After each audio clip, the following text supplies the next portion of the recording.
qala wa ma kifa ma khatabukum kon ɗoni golle mon kon ɗoni alhaali mon noon joni ayyuhal mursaluna kono yo nelaɓe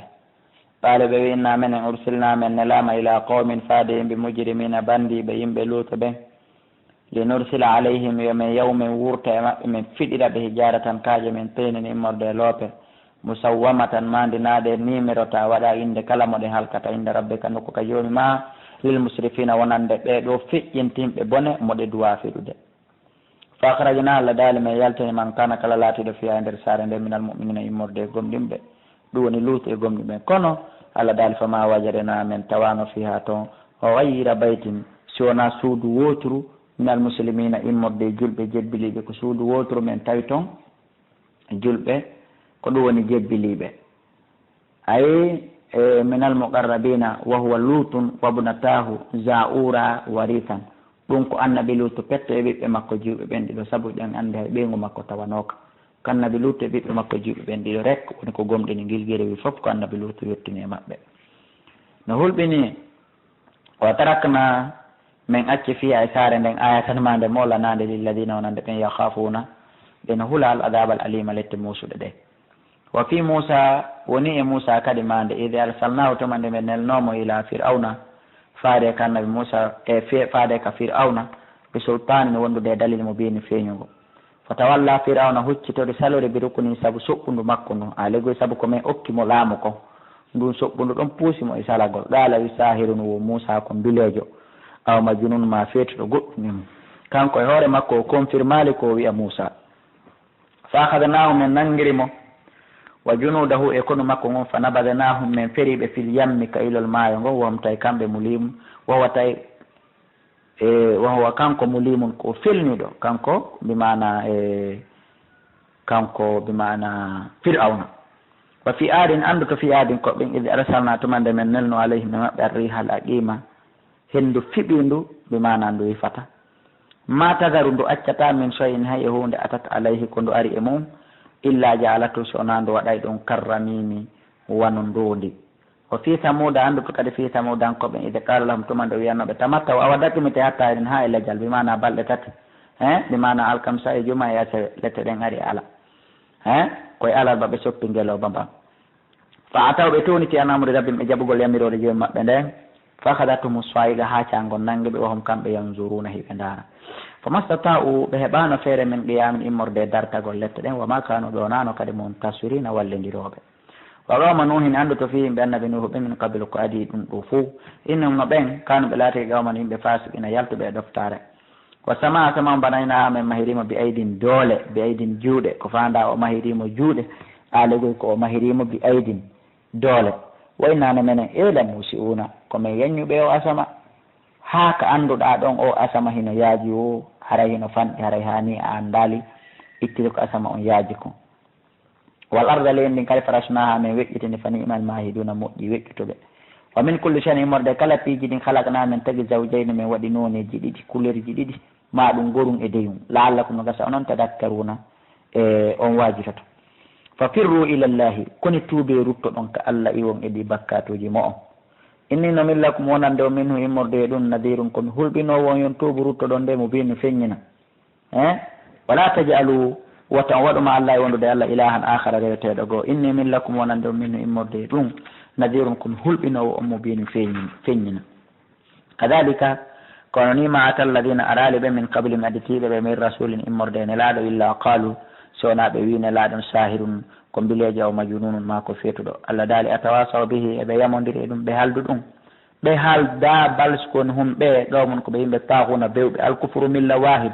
kefeero adiɗo e sakkitiɗo foppo o gotum fatawalla anhum huccute e maɓɓe fama anta wonal bi malumin ko a feleteɗo wa zakkir waajo fa inna dicra anduno waaji ngun tan fa ul muminina ngu nafa e gomɗimɓe ɓen Allah daali wama halagutul jinna mi tagiral jinnaji ɗin wal insa e yimɓe ɓen illa liyabuduni sonati yoɓe rewan ma uridu minhum mi fanditaki e maɓɓe min risqin immorde arsike wama uridu mi fanditaki kadi an yutimuni nde ɓe ñammintala inna allaha ande en Allah huwa razzagu kankoni jeeɗo arsike o kankoni arsikowo o yo Allah arsikan arsika on yo Allah arsuka en arsike laaɓuɗo dul quwwatil matin kankoni jon doole ɗen kankoni tiiɗuɗo dul quwwati jon doole almatinu tiiɗuɗo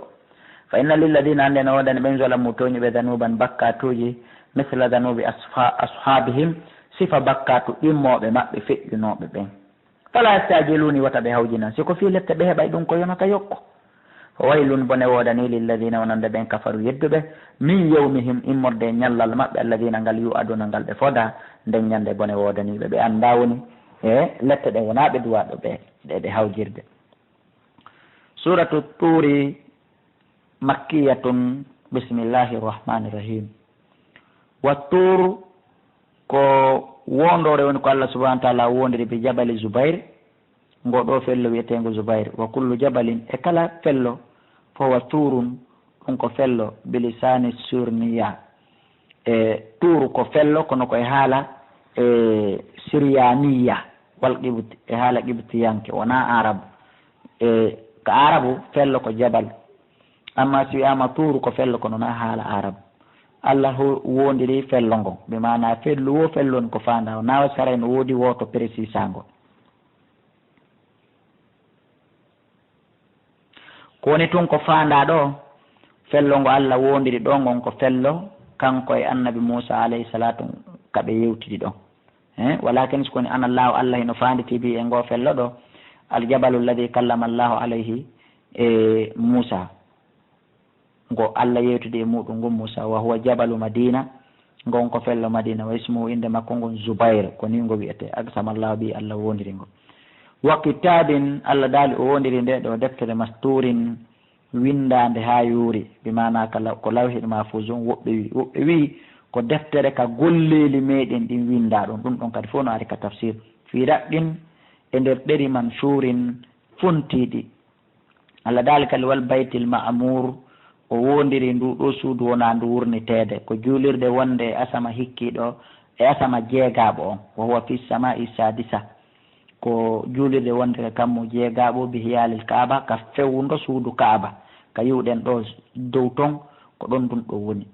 ko ɗon wiyete baytul ma'mur ñande o ñande guluuje 70 malaika naata e ɗon juula si ɓe yalti ɓe naatitata aduna nden juulirde kadi Allah subhanahu wa ta'ala wondiri nden ɗon kadi wasaɗo fil marfu'i Allah daali o wondiri ndiki podi ɓantindi ɗum ko ngu kammu goɗɗo ko juuti wo ƴuwota ko baton wil ko ngel towi wo ngel feƴƴay oto wal avion wal ko ngal neeɓi wirude ko ngal towi wo ngal soray ngal feƴƴa wal baharil masjuri o wondiri kadi oɗo bahar jillaɗo ndiyam lamɗan e ndiyam welɗan fuu muɗum hino jillodiri wondojo ɗen yani honto inna adaba rabbika ande no lette joomi maɗen ñande dargal wallahi la waaɗi on koɗe yanayɗe ay legoy la ka'inu koɗe laatotoɗe si ɗe yanima lahu alanaɗe min daatin immorde duñowo ɗe itta ko indi tuma ɗe arata yawma tamuru sama'u ko ñande asama on yiilidira mawran e yiilidiran nde wotere toorindira muncita hawka wa tasirul jibalu ñande pelle ɗe ruyna sayran e ruynande ɗe pelle naɗo ɗe luttata ngu kammu ɗaɗo luttata ɗum fof ko muncitoyte ñande go fo waylun bone wodani noon yawma idin nde ñande lil mukaddibina wonande firnuɓe ɓe alladina ɓen humɓe kañum fi hawdin ɓe woni e nder jumpugol maɓɓe ngon yal abuna heɓe fija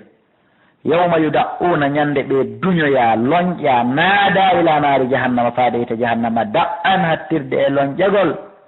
ma no wiye yawma yuda'una ñande ɓe nodda ila naari jahannama faade hite jahannama da'an e noddegol fo no selli ka tafsir ɓe innane awa haadihi naar ko ngeɗo yite Allah teyon nge kuntum nge laatino ɗon biha e muɗum to kadde wona ɗon fenna afasirun hada e ko mbileyagal ni ande ko ɓayɓe wi nelaɗo ko mbilejo ɓe inne ko mbileyagal ni am antum la tubsiruna ka on sutaki woni islaw ha naata e magge tasbiru si ɗon faala muñe hara on sonkali awla tasbiru si ɗon faalata o muñe oolo ɗon sawa'un aleykum hino fota ter e moɗon ooli ɗon deƴƴu ɗon on yaltata nge yaltata on mayata nge ɗanotako innama tujzawna ande ko yoɓete on ma kuntum ko konko laati ɗon tamaluna e ɗon golla ɓe mana koyo Allah andin o toñaɓe innal muttaqina ande no huloɓe Allah ɓen fi jannati ɓe woni e nder gesele wona yimin e nemaji fakina ko ɓe neminiɓe bima atahum rabbum saabu konko joomi maɓɓe hokkuɓe saabu konko joomi maɓɓe yoɓiɓe wa waqahum dandiɓe rabbuhum joomi maɓɓe adabal jahim letteyte jahim Allah dala kulu ñaame wasrabu yaron hani an no moƴƴiri ɓe ma kuntum saabu konko laati ɗon tamaluna e ɗon golla ka aduna andi Allah kala ko o waɗanayma ma kala ko o waɗayma ko an sabimbinata siko bone arata a sabimbinaymo ko ñiiɓi a sabimbinali yo bone aro o arata siko moƴƴere kadi o waɗata ko yurmede makko nden o addirta kono ɗum kadi ko an sabimina foppu ko jaza'an bima kanu ko joddi sabu ko ɓe laati yamaluno ɓe golla yimɓe yiite o yimɓe aljanna o Allah dali muttaqina hara ko ɓe soɓɓindiɓe toon ala surin e dow danɗe masfufatin saffinaɗe wa zawwajnahum men jombana ɓe noon bi hurin hurul ayniɓe inum tulɓuɗuɓe guitel abaɓe walladina ɓen amanu gomɗinɓe wattabatum jokkitayɓe dhurriyatuhum dhurriya maɓɓe bi iman wondude iman wattabatum jokkitiɓe ɓe gomɗinɓe maayi ɓiɓɓe maɓɓe jokkitiɓe ñentini ɓe diina kan e iman on Allah dali alhaɗana bihim min ƴeŋindinayɓe dhurriyatahum wondude e dhurriyaji maɓɓe jokkutuɓe ɓaawo maɓɓe no moƴƴiri min honna ɓe nokku gotum kono noon ɗum wonirta nde tawno yimɓe ɓen fotata golle moƴƴe be woɓɓe wona dow woɓɓe woɓɓe wona ley woɓɓe Allah wi'ile ɓe gomɗinɓe maayi jurriya maɓɓe iwtiri ɓaawo maɓɓe kadi gomɗini Allah wi o hawtodireɓe fof o ƴeŋindinaɓe nokku gotum o watti ɗon kadi wama alatanahum men ɗuytantaɓe noon min amali immorde golle maɓɓe ɗum seni hay hunde bi mana ko duwaɓe loosude premier étage e deuxiéme étage e troisiéme étage ɓen ɗon fof ƴette tawniroye duwaɗo loosude dernier étage o si tawi goɗɗo e ɓeygure muɗum nden ko darugol kanko e ɓeygure makko nden fof ko hombo golle moƴƴe hewtinayɗe mo 10e étage ma étage temedere ma étage wulure hedditiɓɓen fof tawnoɗo golle mum kaka étage arano hawri ma ka étage ɗimmo hawri o yoɓaɓe ka yurmede makko o mooɓidiraɓe fof o tawnoyaɓe dernieji o nduuɓi mana Allah ko o ɓeydanowo goɗɗo golle moƴƴe tun o ɗuytantamo ko ɗuytanowo kadi goɗɗo golle bonɗe tun kadi o ɓeydantamo ko ni woniri gikku Allah ngu ko ɗum waɗi so sakkidi ɗon kanko Allah tigi o inni wama alatna min ɗuytantaɓe taɓe hulu min amali immorde golle maɓɓe son hewnde wona wigol yo ɓeya ƴaw seeɗa yo ɓeya jippo seeɗa ɓaari ɓeeɗa ko étage sappo duwa wonde ɓeeɗaka ka étage jowaɓo ɓeeɗaka ka étage jeeɗiɗaɓo joni yo ɓeeɗa ƴaw seeɗa ɓeeɗa jippo seeɗa ɓe fotta ka jeeɗiɗaɓo haray ɓe duwaɓe wonde sappaɓo haray ɓe ɗuytanama ɗulle o ɗuytata en faami komi faala on faami tafsir on ka donc Allah daare kullu muri en kala neɗɗo mima kasabay ko faggete ko rahinum ko tongorowo ɗum mbimana kala gollal moƴƴan gala gollal boni moƴƴi ko golluɗa kadna ɗo lahara teppe maɗen ko ɗon darotoɗa tongoɗa a buusata teppere goto ha golle ɗen fof muɗum vérifié ando ko boni koko moƴƴi ko golle maɗen itta e maɗo naɓirama ka aljanna ma ko kanƴe itta e maɗo naɓirama ka itte yo Allah on danden kono kala ko tongorowo golle makko ɗen ha gayne vérifié de rahinum ko tongorowo golle makko ɗen wambadanahum min ɓeydanaɓe ɓe fakiyatin muyanteje wa lahmin e teru mimma yastahuna immorde ko ɓe faalete yatanasauna taɓe poɗodira fiha toon ka asan ñedduɗe kono poɗodiran ndene wona wasi ko wippodirgol fi kulel wata lelli wona sifa ɗum ɗon mana ko yimɓe poɗodirta ni ɗum tasima taya ore fijugol ore fiji ndaru ɓe wippodira hiɓe fija ko ɗum woni ko fanda ɗon ka asan ñedduɗe beere ɗe andanɗa hoore ma lalahun fiha sulugol ala e majje nden beere ɗon mo yarinde sulata wala tatimun wona windanede bakkatu kadi waya tuufu tawa hino wango alayhim e hakkude maɓɓe tun silmanum sukaɓe lahum wonande ɓe golloɓe maɓɓe no jinda toon kono hakke ko golloɓe laaɓa wona sifa parte ko golloɓen ɓornoto kadna ɗo ka annama sikkayɓe lu'ulu'un koɓe kange lu'ulu'u makko nunum suuɗaɗe fi wata tuunu ko ni golloɓen wayi ayi ɗon en anda honno gollanteɓen wayi golloɓen hino hiɓe ɓornori sa yi ɓe yaltitake koɓe laaɓi ɓe laaɓaɓe ɓorniya moƴƴa sikkay koɓe kange luulu donc gollanteɓen en anda honno ɓen ɗon wayi feƴƴen wago bala baaduhum yoga e maɓɓe fewtita ala baadum e dow yoga yatasa aluna ɓe landodira ka nder aljanna toon ahluɓenna inna menen kunna men laatinoke gablu ko adi ka aduna ɗo fi ahlina hakkude ɓeygude amen nde musfiqina haare meɗen huuli tum miɗen huuli wata o ɓiɗɗo amen yaltuni ɓoya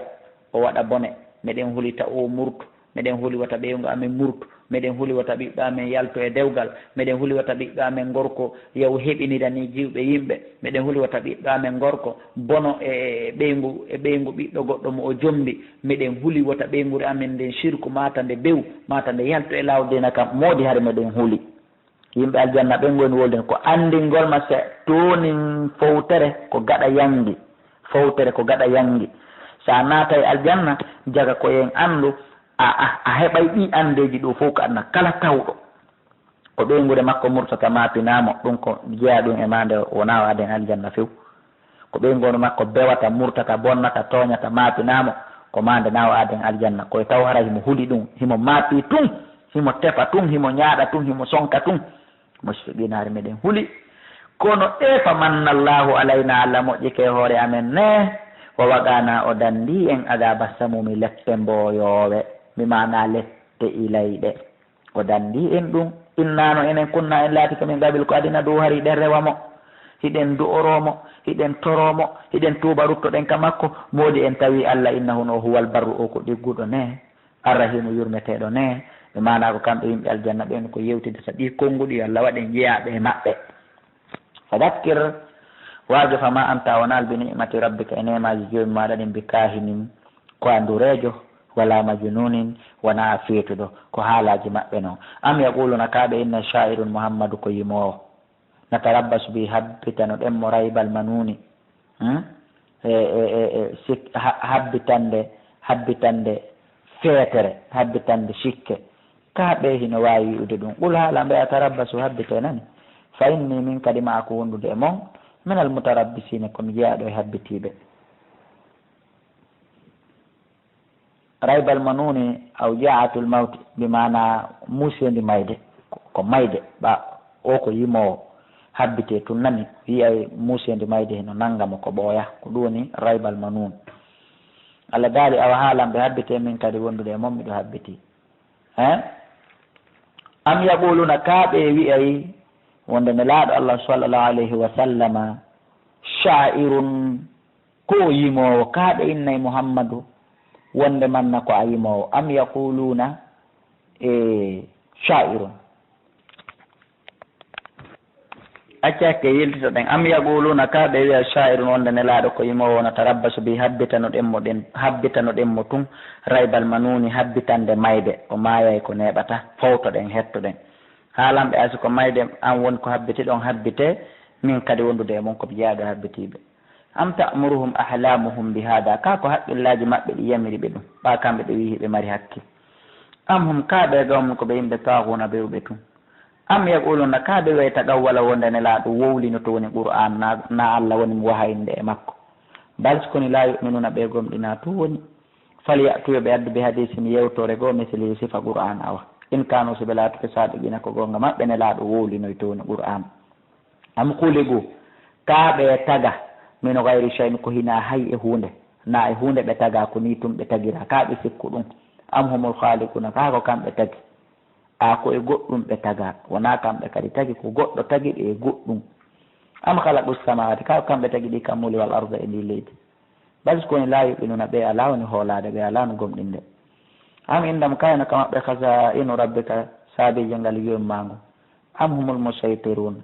ka ko kamɓe woni bimana woni wurtotoɓe ɓen woni dirisoɓe ɓen am humul musaytirun ka ko kamɓe woni dirisoɓe ɓen kamɓe woni eɓɓindotoɓe fiyakuji ɗi la wona kamɓe woni dirisoɓe ɓen wona kamɓe woni ferlisotoɓe ɓen am lam kanoɗen ɓe sulla mum ƴawrugal ngal ɓe ƴawraka aduna ka kammu yastami'una fi hara ɓe hay ɓe heɗitoyo ka kammu ko toon ɓe nani ko ɓe woni fende si tawi ɓe mari ƴawrugal ɓe ƴawi ka kammu awa moodi falyatiyo addan en mustami'uhum jentiɗo maɓɓe on ko o jentoyi wo yo addan en jentiɗo maɓɓe mbi sultani dalil mubin feeño ɗo koɓe jentoyi ko am lam kano wodani ɓe albanatu ɓiɓɓe rewɓe wala kumul banuna wodan am lahu kara no wodani allah albanatu ɓiɓɓe rewɓe wala kumul banuna wodana on ɓiɓɓe worɓe am tasalum ka alandi ɓe ajuran jodde ko onɗa ɓe wajade kam famara kamɓe min makra min immorde joddi ndi musɗaluna koɓe sattiraɓe ɓe heɓali coggu mum an indahumul ghaybu ka hino ka maɓɓe andugol ko wirni kon hara ko toon ɓe yii fahum kamɓe yaktubuna hiɓe windude toon ɓe yalta ɓe wolana yimɓe ɓe am yuriduna kaydan ka ɓe faala toon fewjude pewje falladina ɓen kafaru yedduɓe humul makidun ko kamɓe woni wonɓe fewjude ɓen wona goɗɗo am lahum ka nodani ɓe woni ilahum reweteɗo go gayrullahi koyna allah hara ko woni ɓe haalande ɗi ɓe mara subhanallahi laaɓal wodani allah amma yushrikun e gay ko ɓe woni sirkude ko wa in yaraw si ɓe kisfan huntere lette minas sama immode ka sama saqitan no fukko yana e hoore maɓɓe ɓe welto ɗum ko qissa mo feƴƴuno ɗen nane on ka yimɓe annabi huuɗi ɓe yaɓuluɓe inna ɓe welto ɓe sikka sahabum ko duulere markumum teddude rondinde toɓo toɓinayɓe joni ɓe sikka ɗum tawa ko lette ɗen noon fadarhum tertoɓe ɗon hatta yulagu ha ɓe hawraya yawmahum e ñallal maɓɓe alladi ngal fi ngal woni e muɗum yus'aquna hiɓe sogge ɓe naɓe ka yiite yus'aquna ngal ɓe soggete muɗum ɓe naɓe ka bimana yamutuna ngal ɓe mayata ngal ɓe soggete ɓe naɓe ka yiite ma ɗo ngal ɓe mayata ko wiɗo wufoy mum no selli Allah daali yawma la yakuni ko ñande tawi noon nafata an hum maɓɓe kay ɗum pewjeje maɓɓe ɗen choy an hay hunde wala hum ɓe wonali kadi yunsaruna walleteɓe wa inna lilladina ande ne wodani ɓen zalamu toñuɓe adaba lette duna dalika ko hewtaɗe ɗo fo ɓurɗe ɗe ɗo ko hinaɗe ɗo walakinna ko woni aktharahum ko ɓuuri hewde maɓɓe la ya'lamuna ɓe anda wasbir muññoli hukmi rabbika wonande ñawre jomma nde ya ah fa innaka no ambi ayunna hiɗa gite amen meɗen renuma meɗen aynuma hunde waɗatama wa sabbi subbuhinoɗa bi hamdi rabbika yetta jomma hinata guumu sanga immotoɗa ɗum woni ka subaka wa min allayli e immore jemma e immorde e jemma ɗum woni tumbere jemma fa sabbi subbuhinanamo wa idbaran nujum e ɓawo kode ɗen hucciti fi mutoygol ɗum woni toujours kadi ka fewndu subaka suratu najm fi hoodere hino janta e nder maggol makkiyatun bisimillahi rahmani rahim maɗulle fi koode eno janta e nder maggol Allah subhanahu wa taala o huuɗi o daali won najmi o wondiri hoodere nden ida hawa sinde fokkitimo toyde ay Allah teɗoto ɗon o wondiri qur'anare nden si tawi woni jibril no jippinde nde e hoore nde laaɗum no juuman ko yuɓɓodi wiye kadi an najmi yuɓɓodi harana hoodere e ma aya tan wa aya tayni wa salasan wa arba aya e aya ɗiɗi e aya tati e aya nayyi wa kana min awwalihi ila akhirihi 20 sana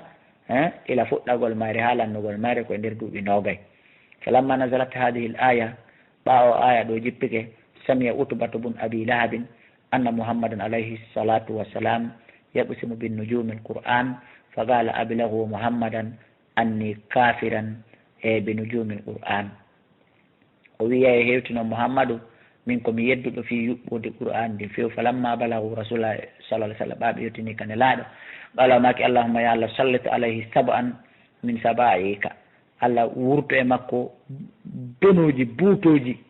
immorde buutoji maɗe fa sallallahu alayhi asadan allah wurti e makko piyoyil gariban ɓattingel min hiran fa akhrajahu min bayni ashabihi gayra ba'idin wa mazzaqahu min ra'sihi ila kadamihi Allah immini buutore e makko ndi ñaamimo ndi seekitimo ndi muñkitimo wan najmi sikaka koode yaaruɗen hara wona yuɓɓode qur'an wan najmi Allah daali o wondiri ɗeɗo koode ida hawasi ɗe fokkiti mutugol wan najmi Allah daali o wondiri yuɓɓode qur'an ndin ida hawa sihi ndi jippade ɗi mana si jibril no jippinde wahayon e muhammadu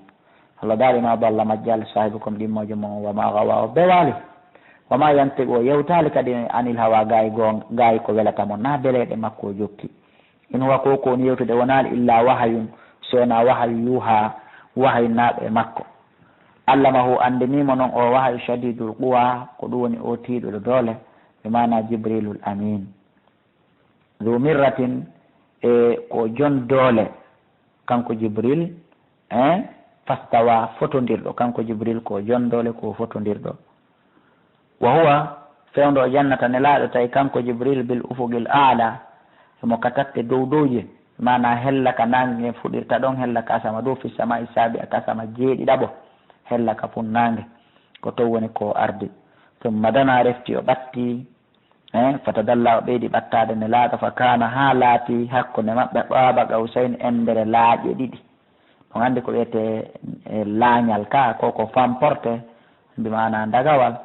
foti hakkude ne laaɗo jibril endere ka laaƴi ɗiɗi waloto aw adana ma hara hino ɓuuri fanɗude hara ko wano laañal e seeɗa on sawi fa awha o wahayni ila abdihi faade jiyaɗo allah on ma awha konko o wahayni ɓa jibril ɓattori noon ne laaɗo on sawi allah subhanahu wa taala on wahayni faade jiyaɗo makkon konko o wahayni ma wiyen fa awha jibril wahayni ila abdihi faade jiyaɗo allah on wiyetake do jiyaɗo makko on kanko jibril ma awha konko o wahayni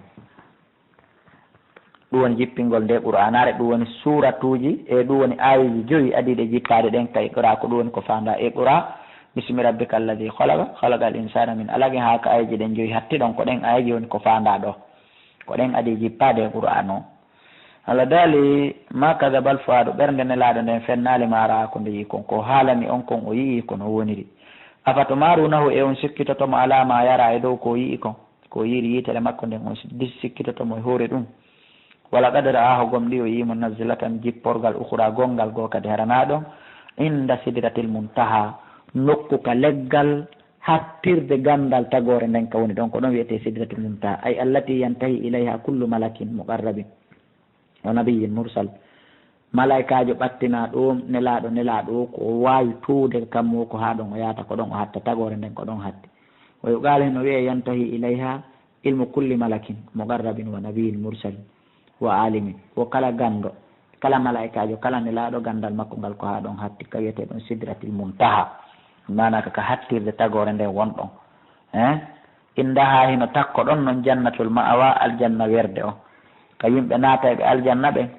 ko ɗon wernete ɗen ha loosumanji meɗen ɗin gayne préparede ha